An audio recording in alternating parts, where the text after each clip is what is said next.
This podcast is a part of the PodMania Podcasting Network. Check out podmania.co.uk to check out more of our great podcasts, features, reviews, match ratings and previews spanning the crazy and diverse world of professional wrestling. You're listening to the PodMania Pro Wrestling Podcast, a sample of the best pro wrestling podcasts we can produce on our tiny budget. Check us out on Apple Podcasts, Podcast Addict, CastBox, and all other podcast platforms. If it's wrestling you want, check out more of our great content at podmania.co.uk. Let's do this.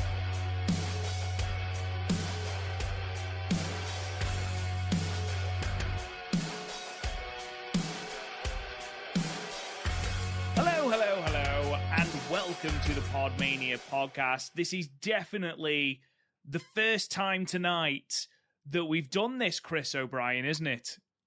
Yeah, totally weren't going to make you watch TJPW for the first time ever. That'll be saved for one of the filler Stardom casts while Stardom's not doing anything of note, because I refuse to spend a show trying to suck some content out of those fucking Osaka shows. To be fair, we'll probably spend half an hour on the Julia versus Momo stuff because Jesus. Bad. Jesus. That's bad. It's all bad.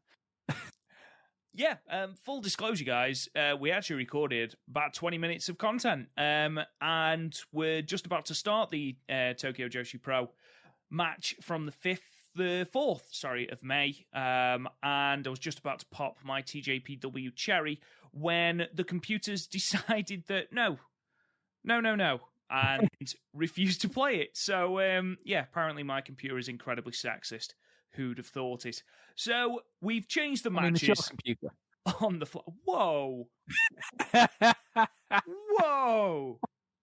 That's unnecessary. You said unnecessary, but you didn't deny the allegation. Deny it.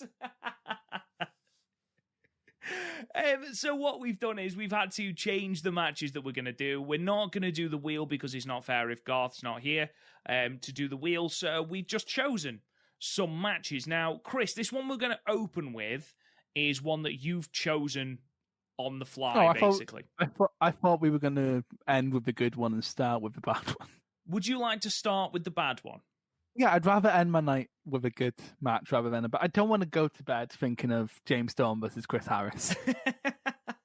which is perfectly reasonable. So, ladies and gentlemen, what we've decided to do, as you know, whenever there is one of us missing on these things, we do a shit match as well. And that shit match this time is from the annals of TNA history, James Storm versus Chris Harris, which we have already done in a previous Watchalong back in the PodMania archives from, was it Sacrifice 2009?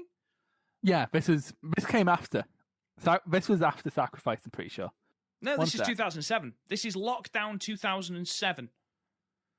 One sec. Chris Harris versus James. Keep talking. Storm. So basically, this is the concept of Lockdown, the Lockdown pay-per-view, which is where this is that everything is in a cage match.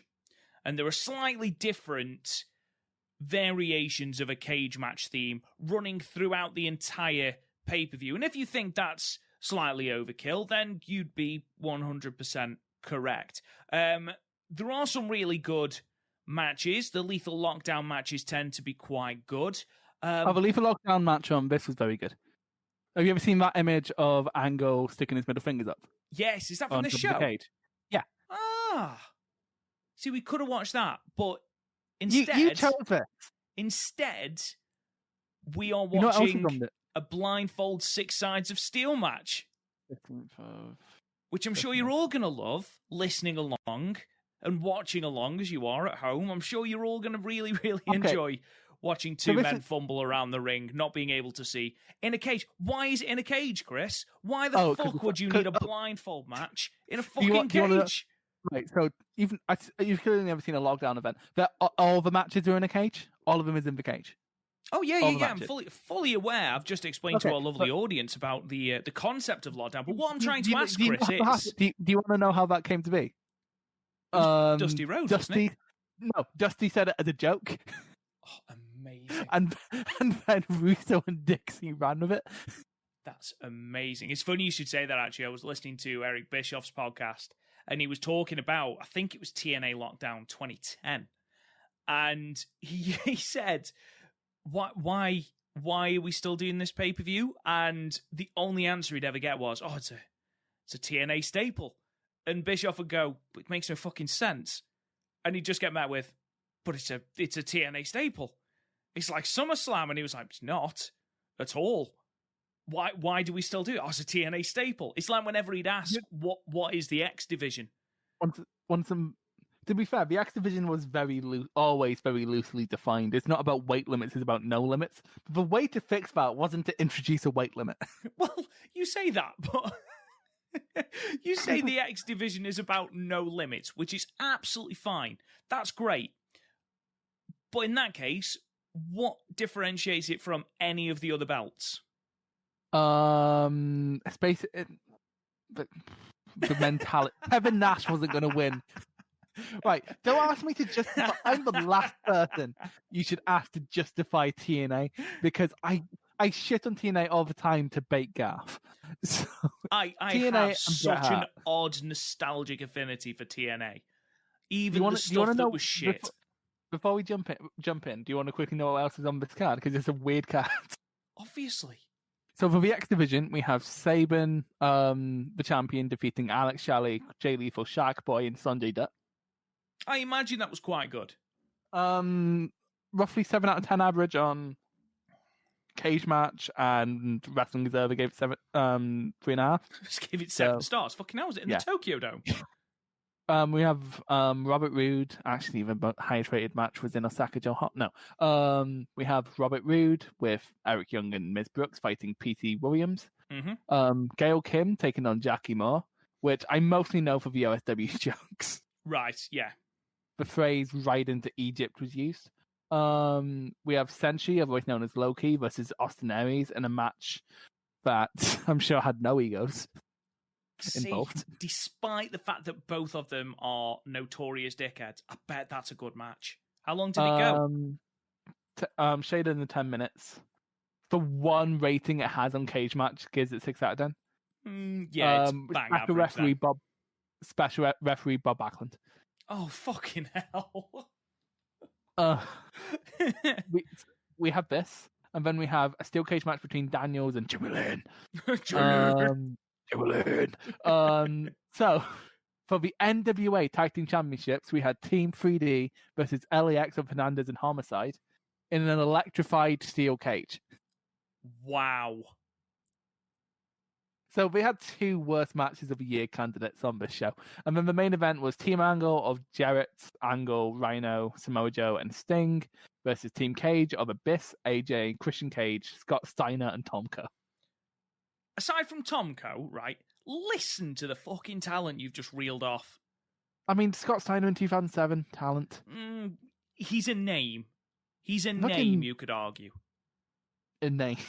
I mean, I've just reviewed for the site the Against All Odds from 2011, and he does a fucking Frankensteiner off the top fucking rope.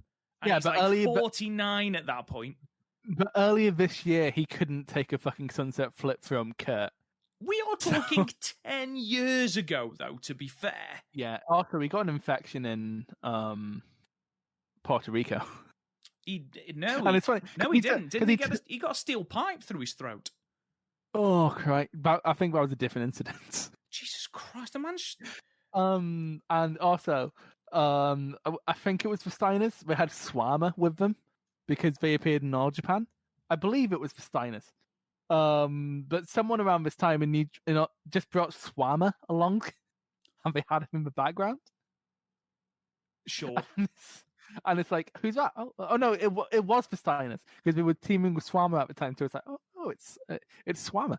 And it's like just a wild Swarmer walked in. I don't think Swarmer's ever wrestled for TNA either because they had a working relationship with New Japan. I'm pretty sure. I was just going to say, this is where Tanahashi was coming into Impact. Did Swarmer ever wrestle for TNA?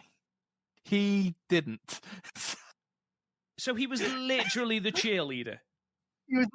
He was literally just at the taping, and they just had him in the background. It's like, oh, it's Swammer, and it's like no one is going to know who that is.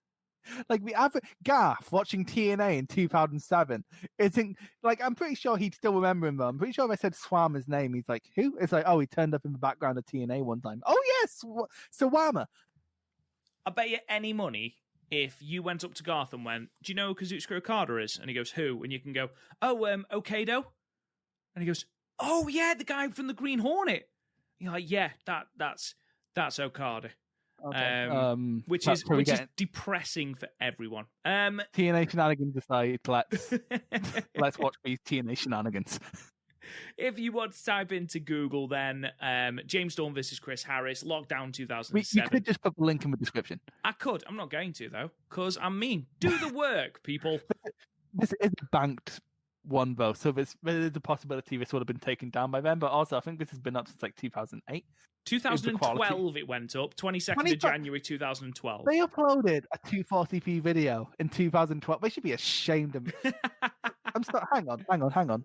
Fucking Dynamite Dashboard on YouTube 54 subscribers. I out-sub you, buddy. On the flip side of that, thank you very much, Dynamite Dashboard, for uploading this match. It means we don't have to watch it on the almost unusable desktop version of Impact Plus. I mean, I'd have to use your account as well.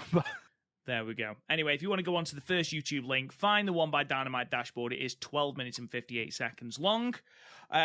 Let's get this started. So, in 3, 2, 1, let's play.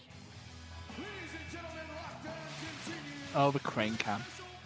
They use so much. I just realised how much of a fucking Led Zeppelin ripoff this is. I do like James Storm.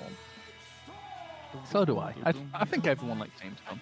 So I just opened myself a Stivvy's fruit salad cider. I miss Don West.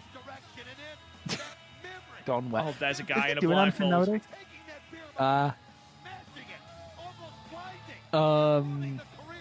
Do you think James Storm would approve of what I'm drinking?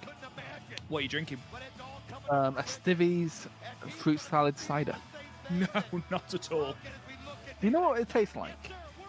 Do you remember those, like, 10p chews you'd get from the tuck shop? Yeah. Oh, it tastes like that. Lovely. But it's given me a great nostalgia hit drinking it now. I'm pretty sure by the end of the bottle I'm going to want to die. It's like you know how, like, when you get, like... Bang. You know, like when you get a nice little frappe or a frozen coffee for a treat, and then like for 3/4 it's like, what a lovely treat! I am having a good time. And then for the last quarter it's like, I'm gonna shit myself.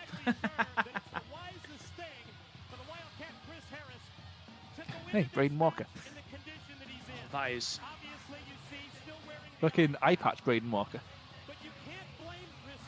I mean, it's not the greatest coat in the world, is it? No, that is definitely, like, that is the SmackDown vs. Raw 2006 and the PSP. It's a creator core coat, isn't it? 100%. Yeah. And it's like a stock one. Yeah, absolutely. And it's one of those as well where, you know, like on the tattoos, where you haven't even bothered to emboss them or, you know, have the shadow on them so they look proper painted on. So do you want to know a funny story? Apparently, they didn't buy gimmick blindfolds at first for this. Like, they got actual blindfolds, and then someone was backstage going, no, you can't have them go around in actual blindfolds. So these were made on the day. Amazing. So, like, you can sort of see it when we put it on. Well, Jake the Snake Roberts and Rick Martel, it's come out, could actually fucking see. So, ruins a bit of the magic of WrestleMania 7. Oh, they could actually. Well, what do you think? You can't go into... Because if you fall into the ropes, you'll fall out of them. Not in this case. You'd fall into chicken wire and be cut into 7 squares. You can't just throw this match on a pay-per-view. Right, are you telling me that this match couldn't have been on Impact TV? Are you telling me that this match, a blindfold match, Chris, so this didn't have to be in a cage. This did not have to be What is the cage adding to this, Chris? That a Nothing, blindfold but- isn't already adding. This worked thematically with the feud because Harris was blinded in the feud. Right. So how does the cage Also, fit? if you listen to crowd. What are they saying? Fire Russo. Why? It was a popular chant in TNA at the time. Also, you know what I love here? I'm stealing some of these points from OSW. Harris is the babyface, but he's being cautious, like a heel. But then James Storm's a heel, but is going into the middle of a ring valiantly, like a babyface. Can you imagine if this is what it is for 15 minutes? Just Chris Harris using the No, like a it's person who's never ice skated before. It's TNA, Rob. It's going to get much, much worse. I have to say, I do complain about the opening sections of New Japan matches. I feel like I can't complain. No. Because the referee has just spun James Storm round for absolutely no fucking reason. Like pin the tail on the donkey. A fun fact about James Storm, he wrestled in WWF in 1996. I think I knew that. Oh no, that's Chris Harris. Chris Harris wrestled in WWF Oh, in I've 1996. no idea then. I thought James Storm had wrestled in WWF. On WWF Superstars 517 and 516. One against Bradshaw, one against Farouk. Right. So we got fucking murdered both times because 1996 Farouk gave not one iota of a shit about your safety. No. He's also wrestled for Juggalo Championship Wrestling. He's a fairly unremarkable career, to be honest. Kind of just random indies. Wrestling all the way up to 2018. Oh, they missed. Update, guys. They still haven't touched each other, and we are almost halfway through the match. It sounds like my last relationship. Satire. I don't know about satire more than it is just James Storm. What's he done? Career. I'm sure he's had a cooler career than Chris Harris. Oh wow, he's wrestled loads of places. Wrestled New Japan, obviously, under the We Want Wrestling. We do want wrestling. Oh, he's wrestled take down. I've seen James Storm live. I keep forgetting that I've seen him live on a couple of occasions. He was at Shug's Hoose Party. Shug's Hoose Party. He was against Jody Fleisch, which was pretty good. And then he was in a Texas death match with Ravy Davey. But during the build-up promo, he was very good about sending promos to ICW. Like, he'd do promos for him. But when he did the Ravy Davey promo, he was like, Davey, Ravy! At Shug's house party. His last match in ICW was against Grado with special referee Jeff Jarrett. Oh, we have action, guys, and it stopped again.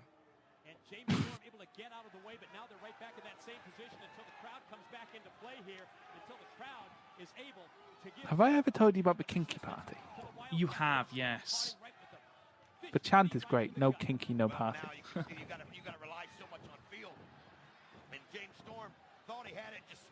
Chris, this match is the shits. They've got a shit bag on there. Oh, his bag fell off. Literally punched the bag off his head.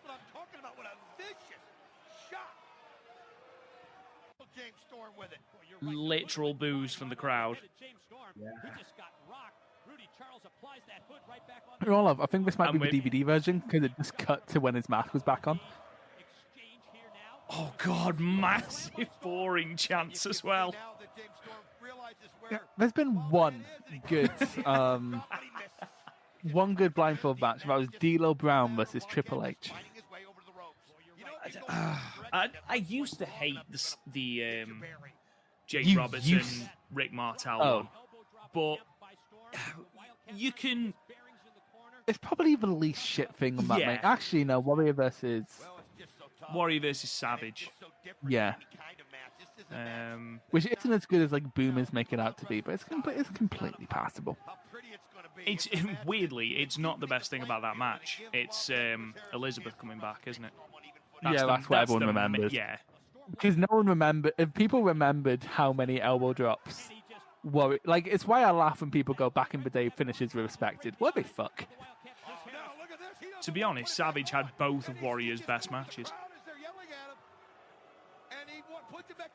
There was two Savage Warrior matches. Yeah, WrestleMania 7 and SummerSlam 92. SummerSlam, yeah.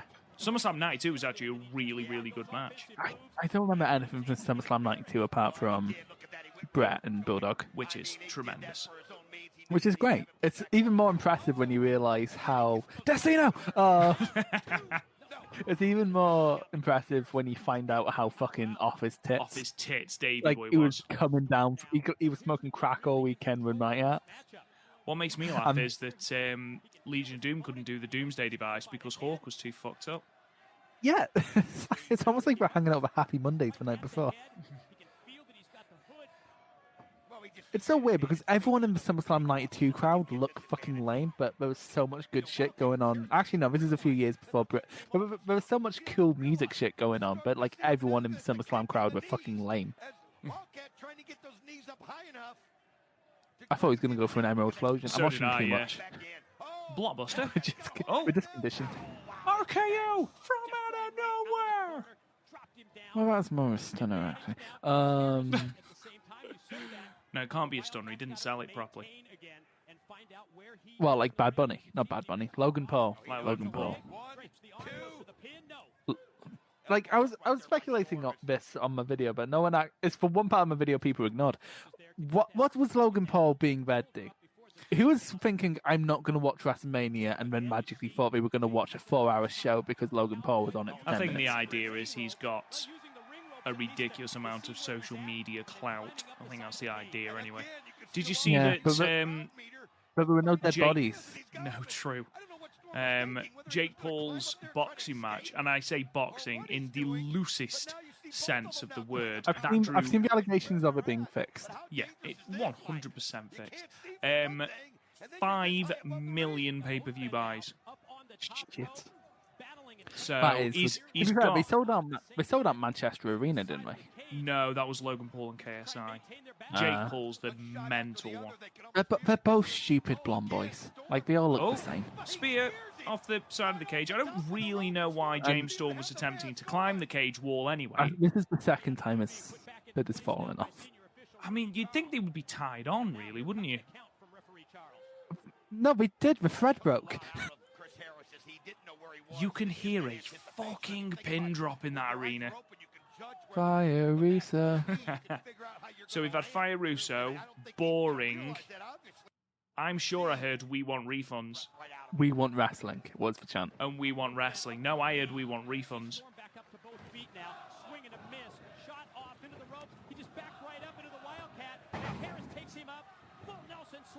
His hood's off.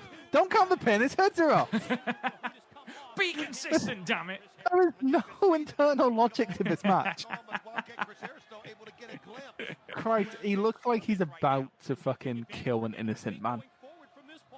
He's an executioner. Yeah, boring again. Oh no!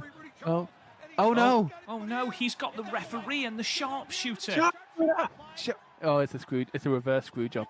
How did the referee escape so fast? Oh, quit. See, I feel this spot would have meant more, where he's taking his hood off. If Oh my god. 1, 2, you don't even need 3. You don't even need your hood on to pin. That didn't work in any. Didn't even have a ton of comedic value. No, that's the thing. I mean, I'm going to pause it there. Than I expected. That was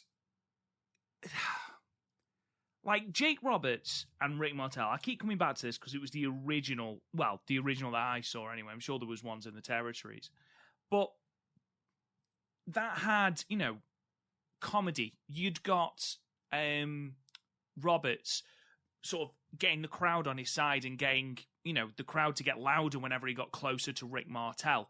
And there was an intrinsic storyline in that match. Same happened with with D'Lo Brown versus Trips. Triple H. Yeah. Yes. Here, it felt like the match was there for reasons. Now, tell me, Chris, honestly, and I'm not just ragging on it, why the fuck was that in a cage? And Because don't just it was say on because it's lockdown. Because were we going to dismantle the cage for that one match? No, what I'm saying, Chris, is did this have to be done like this on this pay-per-view? If this is your gimmick fucking pay-per-view, okay, put it on the next pay-per-view.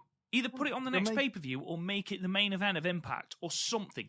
Don't just... This is what infuriates me about the Hell in a Cell pay-per-view concept.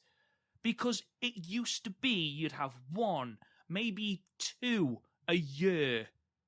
But now you've got a pay-per-view where you have three at least.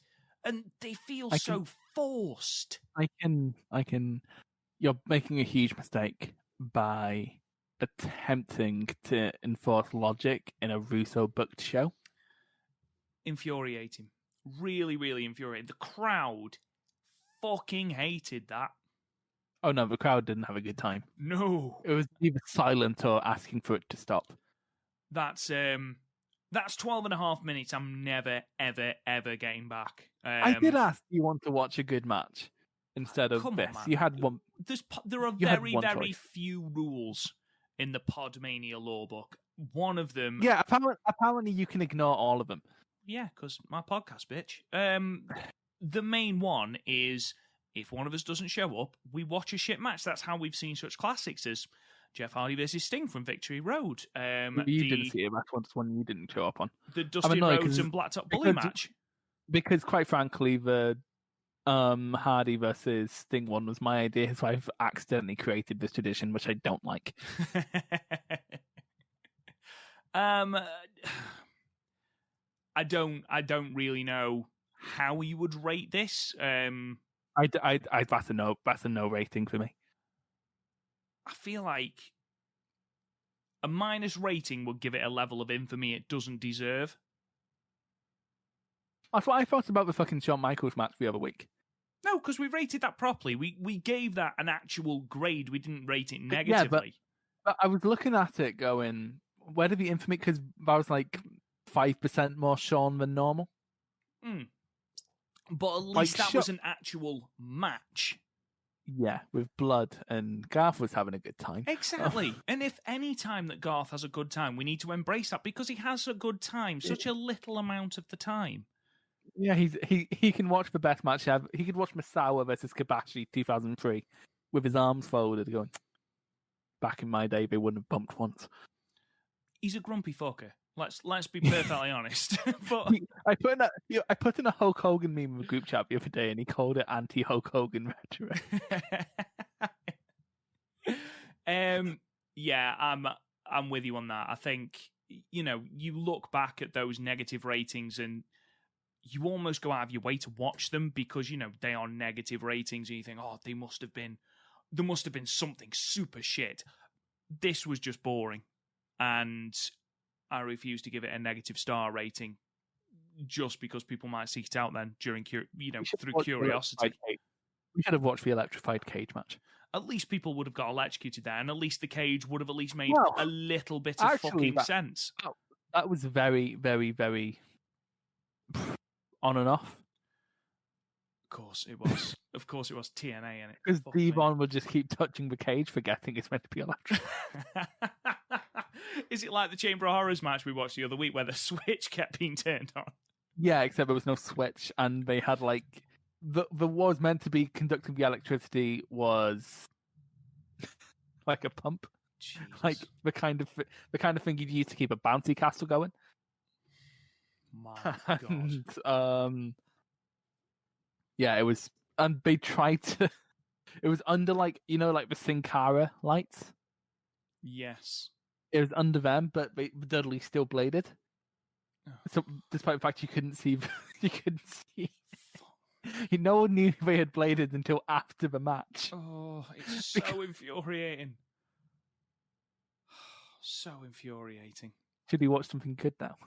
Well, Chris, you said you wanted to watch some good Shinsuke Nakamura. Now, I have a confession to make. I've watched, during my New Japan fandom, I've watched a lot of G1 Climax matches, spanning all the way from the very, very first G1 Climax all the way through to, the last one, G130.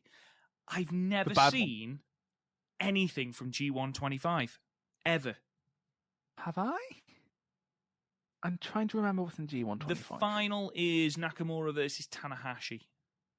I've seen that. Yeah. That's very good. I've never seen anything. Like, I've seen loads from 24, I've seen bits of 23, and then obviously from 26 upwards, I've watched pretty much every match. What one was Styles versus Suzuki? That's 24. So, it's just, I find it really weird that I just seem to miss out this G1. If we'd have continued the Okada Tanahashi project, we would have landed something in the G125. Yeah, probably. Not probably. I had that shit planned out. We did have shit from G125.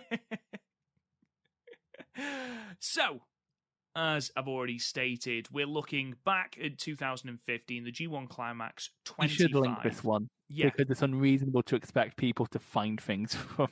No, I will link both matches. I was just being a pretentious dickhead. This is the Block B final between Shinsuke Nakamura and Kazuchika Okada. Chris, why this match and not the final? I had to pick very quick. Fair enough. So you've never seen this match before?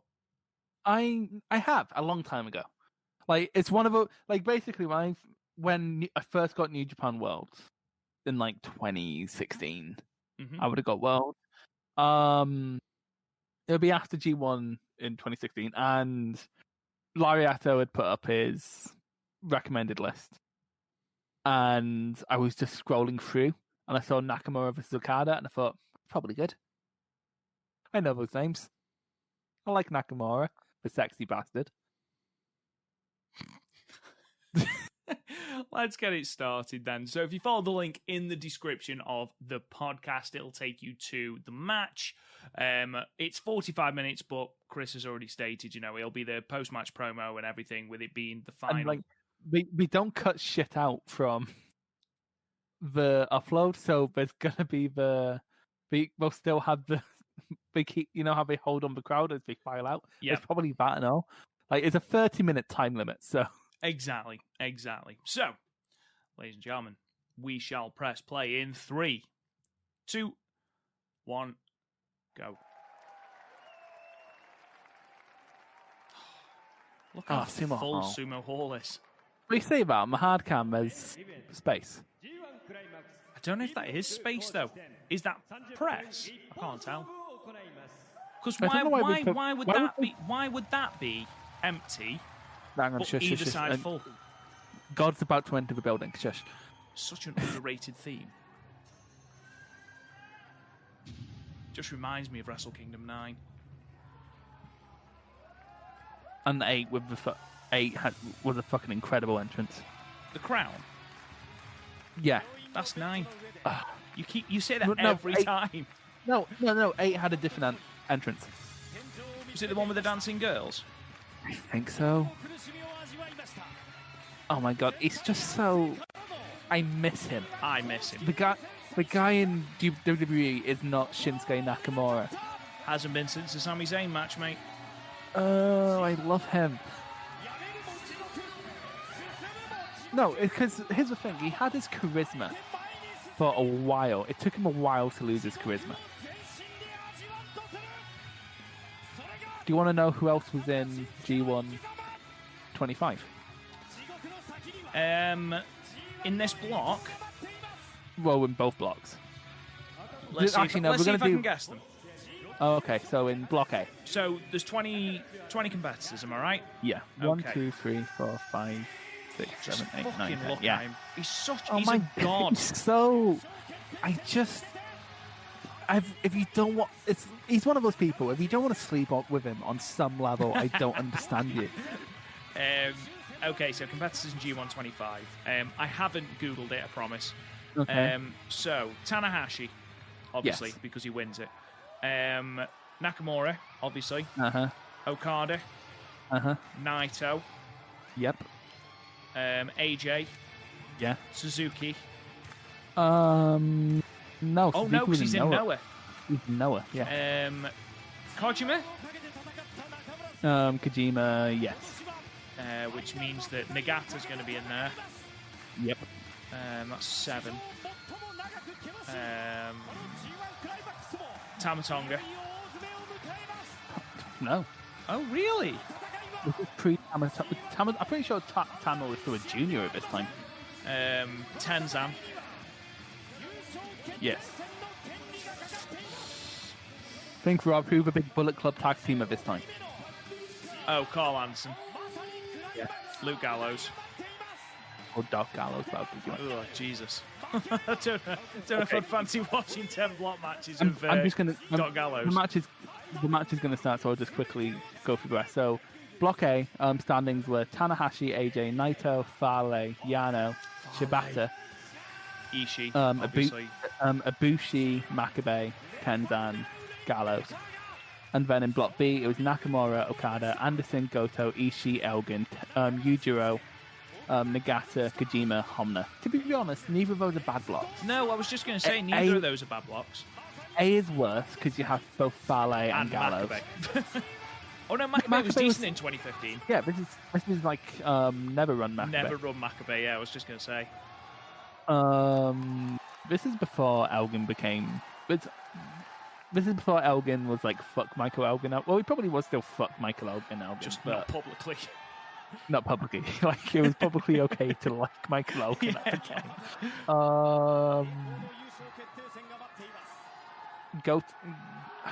This is pre-Chaos Goto, I'm pretty sure. Oh yeah, because he'd go on to, it would be still him and Shibata in the team, wasn't it? Yeah. Can you believe that Yano ended on the same points as Shibata, Ibushi, and Makabe? Was this before Yano was doing the comedy shtick? Like the full-on comedy shtick? This wasn't Great Pass Heel. Yano, no, this is Chaos. And just a bit, these two, you don't really have this in New Japan right now, but we're like twin-headed monsters at the top of the card in Chaos. Mm. It's something you don't have in modern New Japan. It was incredibly interesting. Well, I mean, when someone told me what was going on, because this is before I completely understood what was going on in New Japan. Actually, this is before I could have watched G1 matches, at least until. Like, I saw bits and pieces, but like my first full G1 was 27 because I just didn't know about World for the longest time. I don't know how it escaped me. I just didn't know about it. I think it's because there wasn't much English commentary, so you wouldn't. Also, New Japan fans could be cunts. Like, it was still sort of gatekeepy elite stuff at the time. Well, am I right in thinking the first English commentary was Wrestle Kingdom 9? So the first English commentary wasn't until January of this year. Yeah. Well, yeah. Exactly. So this would be the year I got into New Japan. And honestly, English commentary on Wrestle Kingdom 9 doesn't help a lot because it's fucking Jim Ross. Fucking you don't see chain wrestling from Shinsuke Nakamura anymore, do you? No. By the way, the match that narrowly beat this out, what we were going to watch tonight was Nakamura versus Takayama. From... Yeah, but the thing is, I wanted strong, King of Strong style Nakamura, not boring Inokiism. Yeah, fair enough. Actually, it's weird about Inokiism, because I actually don't think it's a bad concept. Inoki's just a bad booker. Like, the concept, because when you think about it, the concept of Inokiism is what Brock Lesnar was when he first came in against John Cena. And that works incredibly well. It's almost what Ronda Rousey was. You just kind of need to do it well. So what New Japan Nakamura have you seen? Well, obviously I've seen his match with Kota Ibushi. I've seen the Sakuraba match. The one from Wrestle Kingdom 8. Yeah. Oh no, is that 8? Ooh, lovely. No, that isn't Wrestle Kingdom 8. Man. Is that Wrestle Kingdom? No, That's Wrestle Kingdom 7. 7. Yes. Yeah. Yeah, I have. I've seen that. So I've seen his matches from Wrestle Kingdom 7, 8, 9, and 10, basically. He was the first guy in New Japan where it properly clicked with me what New Japan was at the time. Because you hear about Japanese wrestling and it's all about there's no characters. Basically, the shit you'd hear from Kevin Nash in shoot interviews, there's no characters there. It's all guys in black hitting each other very hard. And then I see Shinsuke Nakamura, and he's like if Prince, Michael Jackson, and several incredible strikers had a baby. Jesus. Christ, you remember when Okada could move at this fucking speed? Remember when Okada was exciting to watch? That was a weird time. Do you remember when Okada wasn't working with like 15 fucked up vertebrae? Yeah, like how the fuck is he still going? He deserves fucking credit for still being able to go. No, he doesn't. He shouldn't. We shouldn't be promoting the culture that makes him think it's still okay to be going in his condition. That's not just him. That's the wrestling culture, and I'm not saying it's right by any stretch of the imagination. It isn't some level admirable, but going he should be applauded. No, he should be given rest. He clearly doesn't think he needs it. That's the issue, and that's he's never going to think he needs it because he doesn't wrestle. He doesn't get money. The final. Then we need to check that culture needs to be fucking changed too, because it's disgusting with that even contracted wrestlers get a by appearance basis. Tends to be like, well, I'm speaking from America, obviously, or the westernization of wrestling, but I know that it used to be you got a base pay, so I'm talking like 90s, you got a base pay and then you used to get additional for live dates. Lovely. That was great. See, it's chain wrestling at the start, but they're not targeting anything. We're feeling each other out. I like it when we do this. It's when Okada tries to introduce a leg element. Because you're normally... If he's working someone like Kota Ibushi, of course Ibushi's not going to fucking sell it. No. Like, the only Kota Ibushi sell jobs I've ever believed was against Jay White, and that's because Jay White literally doesn't let Ibushi forget that the leg is being targeted. Like, if Jay White's targeting a limb, that's the only thing he'll attack, so Ibushi won't forget. And also... Didn't seem to matter when he did it against Ospreay. Nothing Ibushi and Ospreay did. It's so weird to me that in current New Japan... Like, something like Ospreay versus Shingo, which just a couple of years ago would have excited the fuck out of me. I'm looking at it going, I'm not going to like that. No. And I get it's partly because Ospreay's changed. And, like, Ospreay's never been a great heel. He was a good heel in Progress because the Progress crowd will literally boo anyone. Like, so they forced him to be a good heel. And he was working with Jimmy Havoc, who, again, disgraced, but he was a great heel.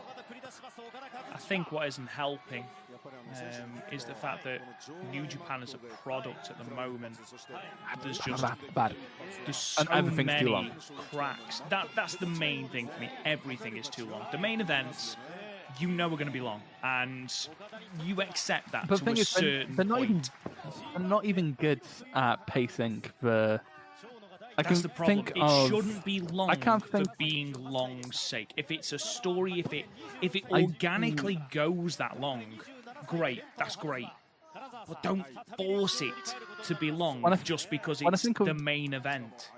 When I think of 2020, I can think of... matches in New Japan that went over 30 minutes. I can think of 2 where that length was justified. Whereas I think of Noah, where a lot of its matches go long, most of it was justified. Like, so it's not like length isn't inherently a problem. New Japan are just bad at it, and that's because at its core, it's based a lot around strikes and like meant to be feeling realistic, which doesn't mean going 30 minutes, and it's trying to top itself. Like, it sort of reached its peak between actually this stage of New Japan and 2017. That's its peak. And it's trying to top it, which you're not going to do. The pillars of All Japan have the same problem, but like, it took a longer time for that to show, because not every pillars, despite common belief, not every pillars match went 40, and then not every match the pillars were in went 30. Like, Okada, you dick. He was still a dick at this time. He was still the cocky young champion. See, Okada was a great heel. He can be very good. Okada has so much potential. The problem is he's also... has so much potential. No, but here's the thing. You know, the greatest IWGP heavyweight champion ever that isn't named Tanahashi? Okay. Here's also the thing. With Okada, he definitely gets hyped up too much to outsiders. We can't deny that, because if there's one thing you can't call Okada is deep. All of Okada's best qualities are very surface level. And that's fine, because a lot of wrestlers like that. Even in like New Japan Ace history, Shinya Hashimoto's like that. Hell, in a lot of ways, even Shinsuke Nakamura is like that, even if his best qualities are more intangible. I think Tana's the one that books that trend. Say that again? I think Tanahashi's the one that books that trend. No, that's the thing. Tanahashi is so layered as a wrestler. That's the thing. I think that's why. I think the people whose one of their favorite wrestlers was Tanahashi in New Japan to begin with. Oh my those God. Those are the people who now. Jesus Christ, this turned fast. Oh my God. Oh my God. Those are the people who love. Those are the people who love Jay White now, because he's layered. Like, and when I say layered, I don't mean like inaccessible. Like because the Tanahashi. Yeah, no, that's the thing. You can rewatch an Okada match and it would be about the same, a little worse, because you're not in the moment. You rewatch a Tanahashi match and you notice something he did. Yeah. And like, I'm not saying being shallow is an inherently bad thing. A lot of my favorite wrestlers are, like, for example, Mayu Iwatani. You can't call her layered. I'm sorry, you can't. But partly because I don't think she knows what the word layered means. But and like, even like Kenta Miyahara, he's not incredibly deep. He has a very obvious formula, actually. But the only problem is, when you're like that, when your body breaks down, you can't do anything. And have you seen Forrest Over's video on Okada? Have I seen what, sorry? Forrest Over's video on Okada. I haven't, no. Oh, it's long, but I'd recommend it. He breaks down how much pure time he's had and how little time between it. So, like, in 8 years, he's had more time in ring than Tanahashi. Or Nagata, or shit like that.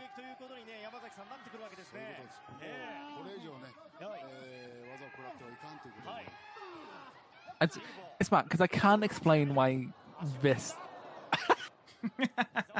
I can't explain why this Nakamura works and current Nakamura doesn't.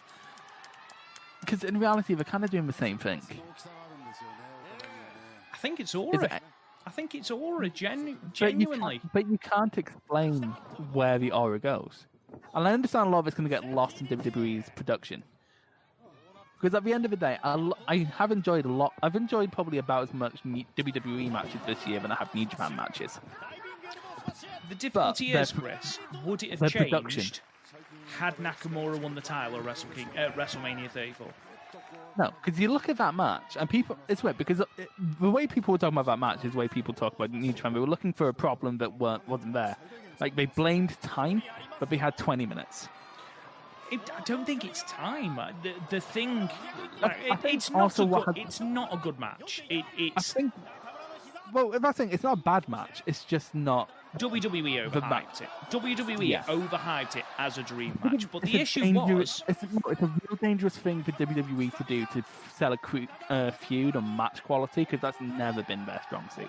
Well, also, if you want a crowd to be hype about it, you can't then put it after 5.5 hours of fucking wrestling.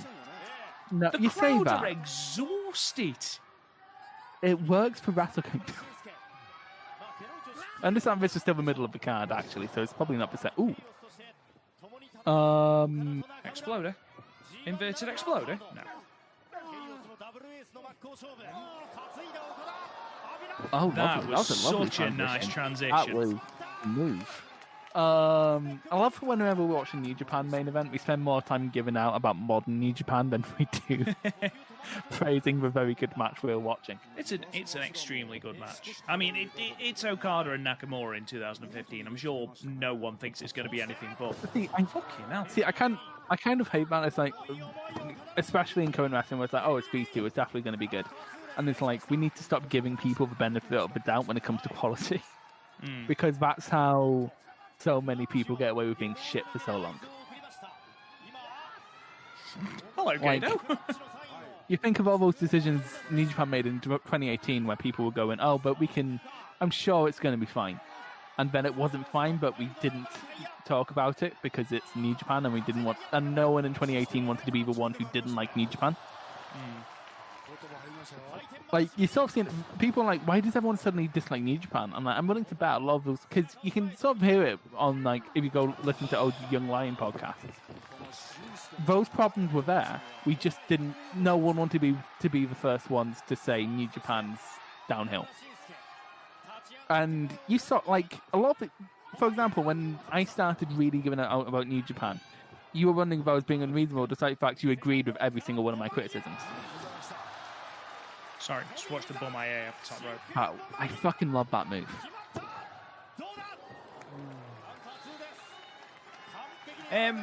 No, I had no issue with the way that... I had no issue with what you were saying, because, as you said, I agree with you.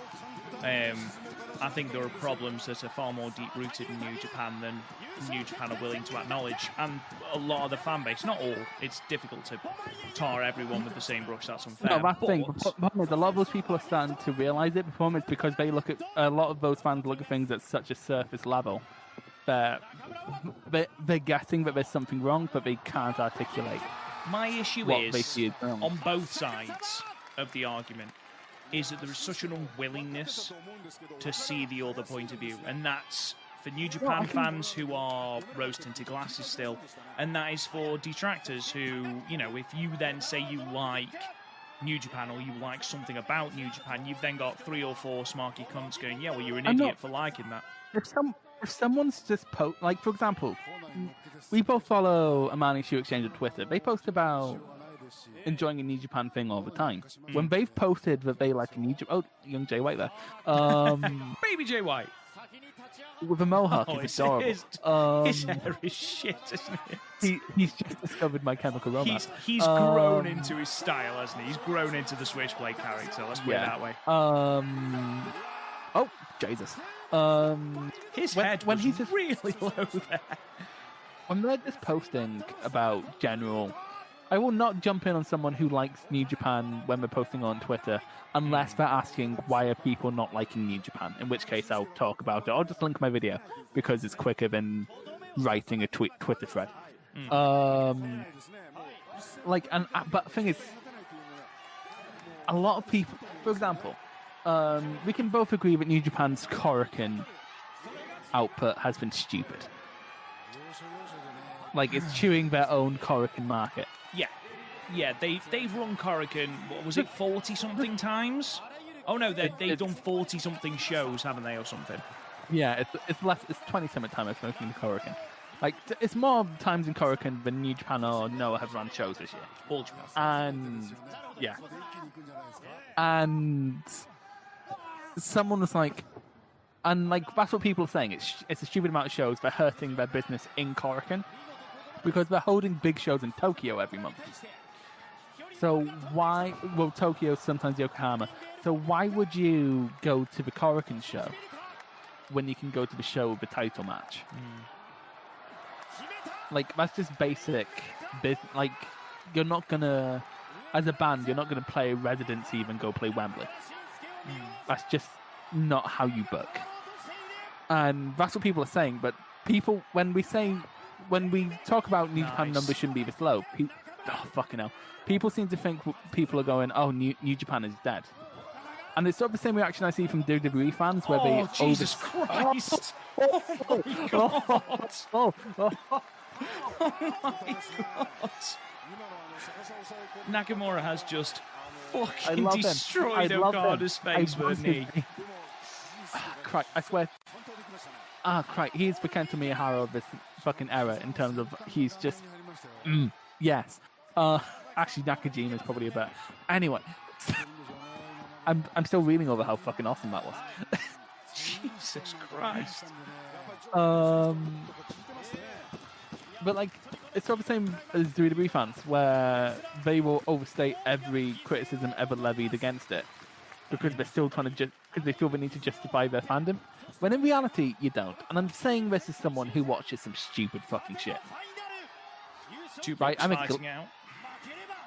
I was going to mention Glee, but like, I watch stupid things. And I mentioned I watch these stupid things to Rob and Garth, knowing they're going to mock me for it, but I don't give a fuck. If you earnestly like it, you won't feel the need to justify your fandom. You know what I mean? It's like with people who like, for example, if I'm talking about people overreacting about wrestling, I'll mention that it's fake fighting, because it is. It objectively is. But like, the people who overreact to that, why are you trying to justify your fandom? And it's the same in New Japan fans. They'll overstate any criticism to try and strawman it. And then it just leads to not being able to have discourse. And I understand there's people on my side, but also, I'd argue my side's less bad about it. Perhaps. There's a culture in wrestling at the moment. No, everything needs to be down to buzzwords. Everything needs to be down to buzzwords, but not just that. Unless you like, smaller, like, wrestling companies, it seems, then you are labelled, you get overarching Twitter statuses. Yeah. Oh, is that it? Yes. One. Or is this it? Two. You get overarching statuses that say things like, if you like this, you're an idiot. Well, no, not at all. And that's what breeds this hostile Twitter, social media presence when it comes to things like wrestling. Most people who did that went on a journey to where I am now. I went from like WWE to NXT to Ring of Honor to New Japan to where I am now, basically, to a Bridget. What a slide. He doesn't do that anymore either.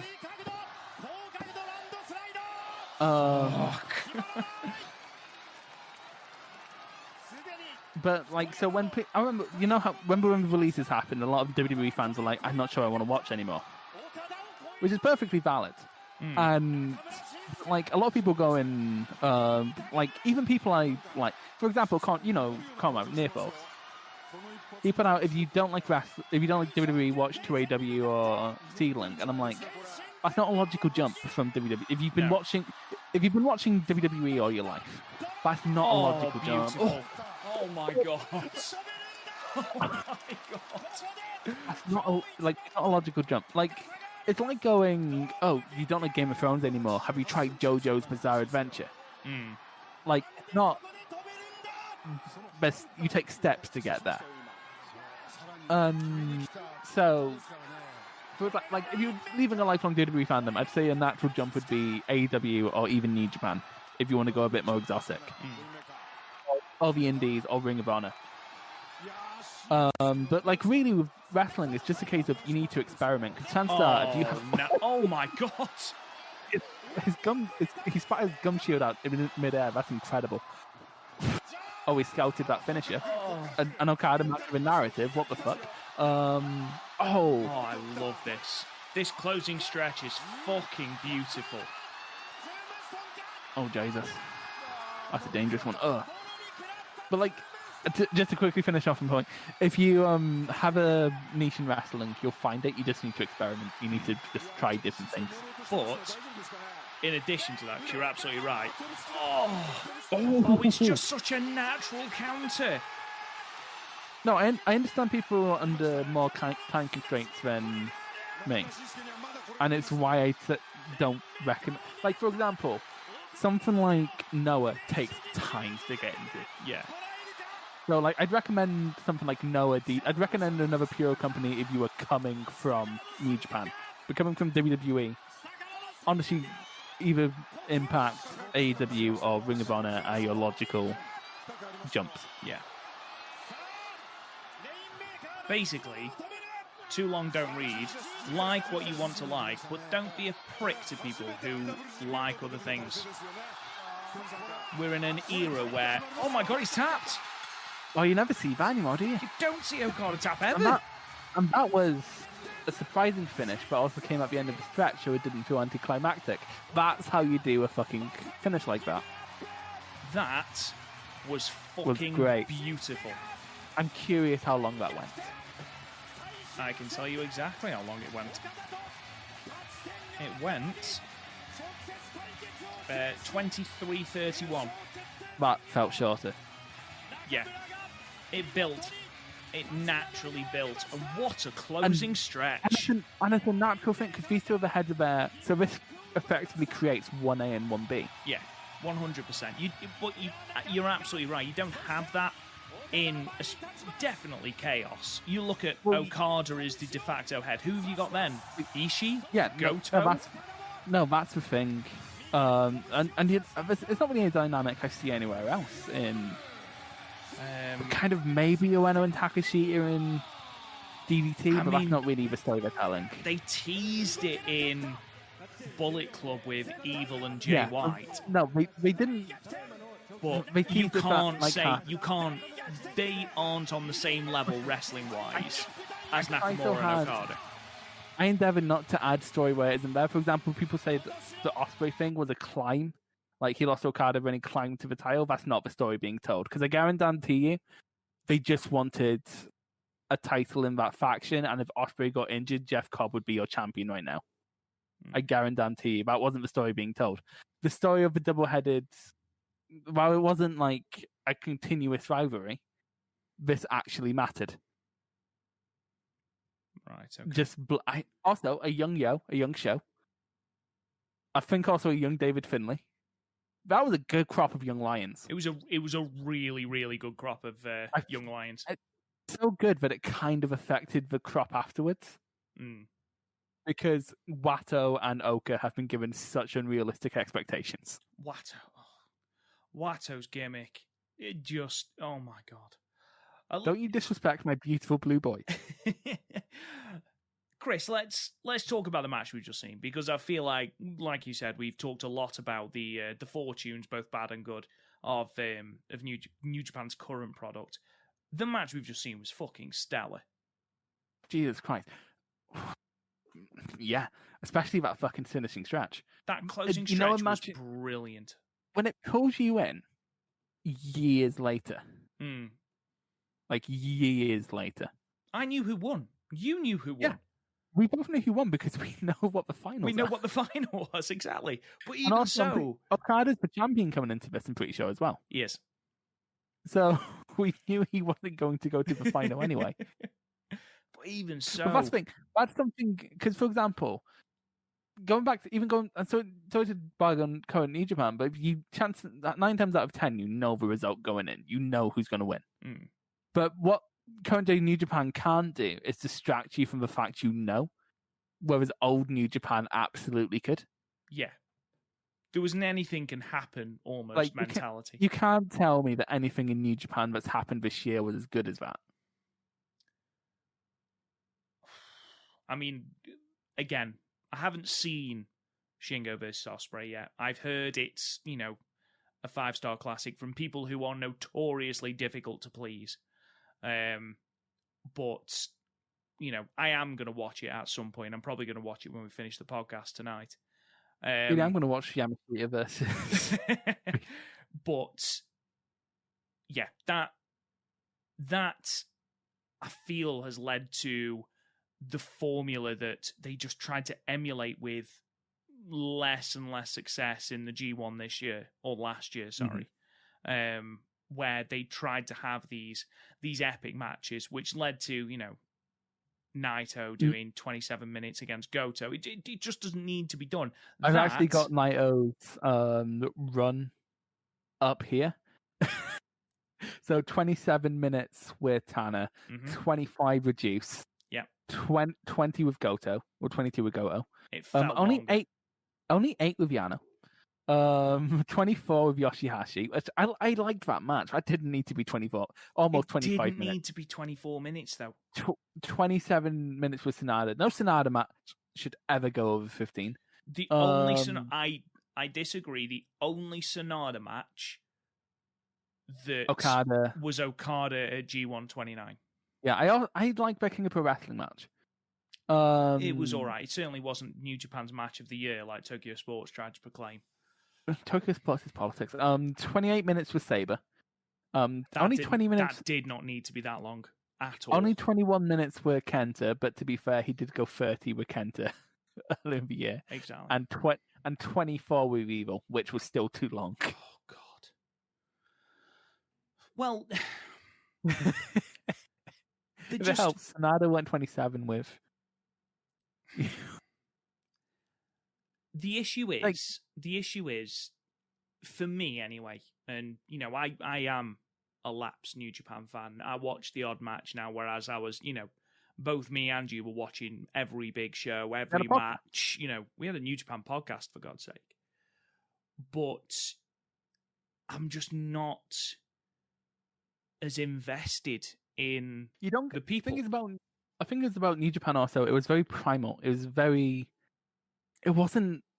Modern day New Japan feels pretentious. Is the best way I can put it. Feels bloated. It's like... You know what it feels like? When... later albums of a band who had a great debut, and they're trying so hard to emulate what made that work, when you can't, because you were 21 and now you're 50.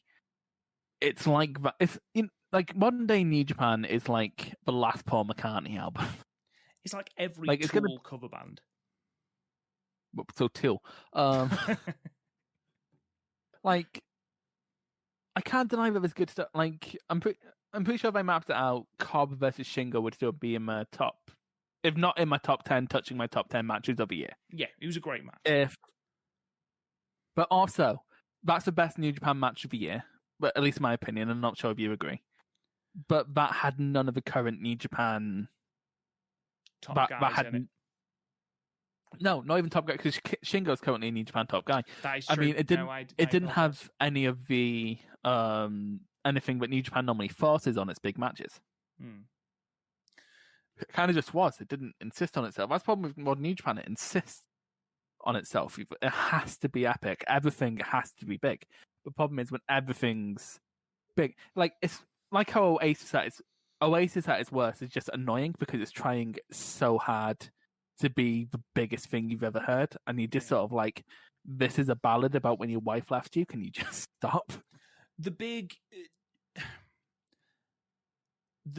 issue I saw with Dontaku Day One, and we will get back onto the Nakamura and Okada match. I can't talk about anything New Japan post Cup because I've seen Ospreay versus Ibushi, but anything, and I watched that out of obligation, and that's what snapped me to now where I'm not watching any of it because I know I'm not going to like it. I know whatever gets hyped from New Japan is not going to land for me, so there's no point in me watching it.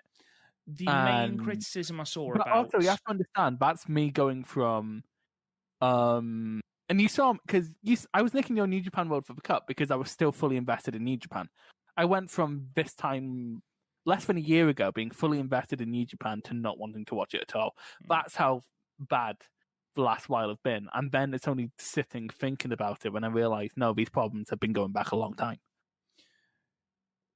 The main issue I've seen, because we know that Jay White and Tanahashi have put on really, really good matches. Really good matches. Honestly, if you look back, I can't comment on the latest one, but we've never had a bad match. No, exactly. And they did that match about 4 times in 2018. It felt like, or 2019. Yeah, it felt like we were getting fatigued on it, but also but it was each one is distinct. It's Yeah. not like Okada versus Sonata. Each one if you can name the event, it's like, that's where that happened, because they introduced a different wrinkle every time. Like, remember that weird time where Tanahashi had a tap out finisher, and then Jay White introduced the Tanahashi tap out, the TTO. Yeah, and then he started just saying no to Goto. The issue is that it was a great 20-minute match stretched out to be 40. And that, in my opinion, that is the basis of the problem. That's my problem with Shingo and Tanahashi. Because that's the thing. I said when you can attest to this. I said I was saying Tanahashi should win the Never Belt like 2 years ago. I've been saying it for a while because he shouldn't be going main event New Japan length. But now he is doing it in the Never division. Yeah, they gave it. He's had 3 matches with this Never Belt. 35 minutes with Shingo, which I don't know if we still disagree on this, but that's way too long. That match should have been 25 at most. I'm always going to think that. I think, final thoughts on this. But also, he went wrap it up. Okay, but very quickly, he went almost 20 with Oka. Yeah, that is too long. That is too long. And I think you can levy that criticism at most New Japan matches at the moment. One good thing to come out of New Japan this year is that Shingo, it seems, is completely incapable of having a bad match. No, that was a really good thing from last year. That's a hangover in this year. Yeah, because every match Shingo has been a belter. Like, he had the match against Tanner, which I know you thought was a bit long, but I still really. I think I levy a lot of criticism towards it, but still that's only liked it. because I still really liked it. 4 1/4. Exactly. That's a fair rarity on the match of the year, Fred. So you've got that. You've got his match at Wrestle Kingdom with Jeff Cobb. You've got his the. The cup was very good. Yeah, most of his cup matches. The final, which I know isn't everyone's cup of tea, but was still a really good match. And then Goto and Kenta matches were both really good. So exactly, and then you look at his match, which has got all this hype at Wrestling Dontaku. The man is a but here's the thing: every New Japan match gets hype. And I'm not passing judgment of the match itself. I haven't seen it. Mm-hmm. But the thing is, literally every New Japan match I see is like 5 stars. New Japan's back. We're great. It's great. It's like the cycle of Sonic fans, where they see a game and it's like, okay, it's back, and then they forget about it a wee bit later. That's the thing with New Japan that annoys me, is that people give it 5 stars and then forget by the end of the year that it happened. And I would agree with you 100%. However, it's the type of people that are saying this is a belter of a match, and they're not saying New Japan's back. They're not saying this is papering over the cracks. It was... I saw that Voices of Wrestling, for example, who are very, very vocal on New Japan. Voices of Wrestling, I never fucking know who's talking about it, because they have like true. they have like 10 different people running their Twitter. You never know if it's Rich or Joe, do you? No, that's the thing. We used to have me and you on the PodMania account, and that was a fucking mess. But they said, they needed a great match to cap off this tour, because basically this tour's been not a disaster, but it's not been great. And they said, if a Tonga Loa singles match is the second best match of the tour, then you're doing something wrong. But this match, in a bubble, in a nutshell, is fucking phenomenal. And that seems to be the thing is, I know I'm not going to think it's match of the year, and I know I'm going to watch it. I'd put, if I was to guess my range, it'd be between 3 3/4 and 4 1/4. Like, that's probably my range for it. I don't want to dedicate an hour to that. No, and also that's something that did put me off New Japan. I know that I'm going to have to set aside like 4 hours for a show, and I just don't have the time. With 44 minutes with entrances, that's an episode of Ring of Honor, and I actually enjoy Ring of Honor. Right, enough now. Okay, this match. Great. Absolutely fucking great. I can't Like, fault the match. I thought it was paced well. The counters, the chemistry, the storytelling at the end with the arm, perfect. Thing is, at the beginning, they still had the sort of New Japan pointless chain wrestling, but the chain wrestling felt like it had a point because it felt like we were feeling each other out. Yeah, like because they have history. Yeah, and neither man came in with an obvious limb to exploit, which is perfect because unless he's against Tanahashi, Okada can't exploit a limb. No, that is true. So, but Nakamura isn't that type either. He's more of a I'm just gonna kick you in the face now. But that wasn't even. I'm gonna kick you. I just also Nakamura. Just Jesus, I love that man. It does upset me when you see how far he's fallen in WWE. And yeah, you can, we talk about how, he's gone there to basically slow his career down, which is, he has every right to do. And who the fuck are we to judge him for doing that? He's wrestled a very, very hard style for a number of years. If he wants to take a bit of time off, do some surfing and earn some fucking money, more power to him. He's not the first, and he definitely won't be the last. Okay. It's still okay for us as consumers to miss him. Like, I miss Kushida. I understand I can still watch Kushida, but... It's not that Kushida, though, is it? It's not the Kushida that was fucking on fire. He went up against Dunn at TakeOver, and it was like, who's the best technical wrestler in WWE in NXT? First of all, it's Timothy Thatcher. We already know that. Second of all, it's really undercut who's the best technical wrestler when Kushida's wearing jeans. Yeah, he's doing his watch, and you look at, and it zooms in, and he's just drawn it on his wrist tape, and it's like, oh no. Also, I just with Nakamura, it's almost like a Risa Hoshiki. Where I only got a year of him. I only got a year of Nakamura before he went to WWE. And so he's always that sort of flash in the pan. And thing is, I've also went back and watched older Nakamura matches, and I've realized in 2015 he wasn't even trying. It's mental. Which is funny because people misconstrue, like, because he's from New Japan, and so WWE fans who don't watch New Japan assume he was this, like Kenny Omega, like an Okada in 2017, best bout machine, putting on banger after banger after banger. That's not what Nakamura was. Nakamura needed to be in the right circumstance for it to work. And we've seen it. We saw that Suzuki match, which on paper is great, but the circumstances didn't work. Yeah. If the circumstances don't jive with Nakamura, you're going to get something meh. Yeah, absolutely. And, it was fairly well noted that that's the case. But here, I mean, I'm tossing between 4.5 and 4 3/4, Chris. I'm going to go with 4.5 because there were some weird dead moments for technical wrestling at the start. Well, it felt like it had more purpose than other New Japan main events. Was still an Okada technical exchange, and his way of doing chain wrestling is I'm going to in vain reach for a limb, and then whatever I touch, that's what I'm going after. He's just really lucky he didn't touch Nakamura's leg because he wouldn't have sold it.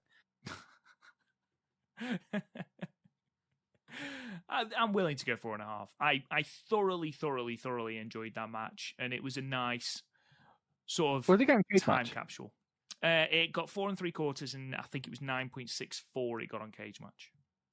From 3/4. Imagine. Remember when Meltzer did like actual good rate? I'm not going to dunk on Meltzer.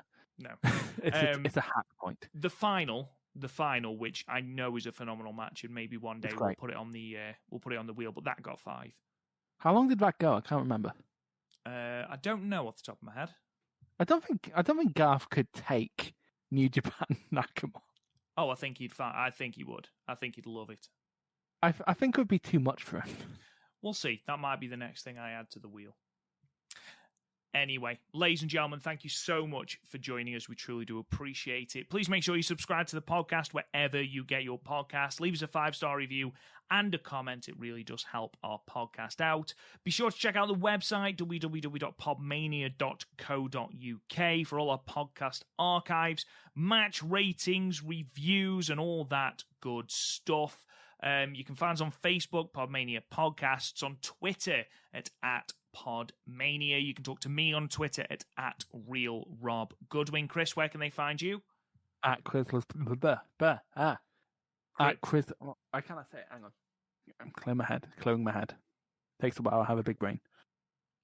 Chris loves Piro. Okay. There we go. Not at Chris loves bear, which is what it sounded like you said. Oh, Chris loves Piro. There we go. Beautiful. Right. And until next time, guys, we'll talk to you guys again soon. You've been listening to the PodMania Pro Wrestling Podcast. Follow us on Twitter at PodMania, Facebook at PodMania Podcasts, and YouTube and Instagram at Real PodMania. And check out the website podmania.co.uk. Until next time, wrestling fans.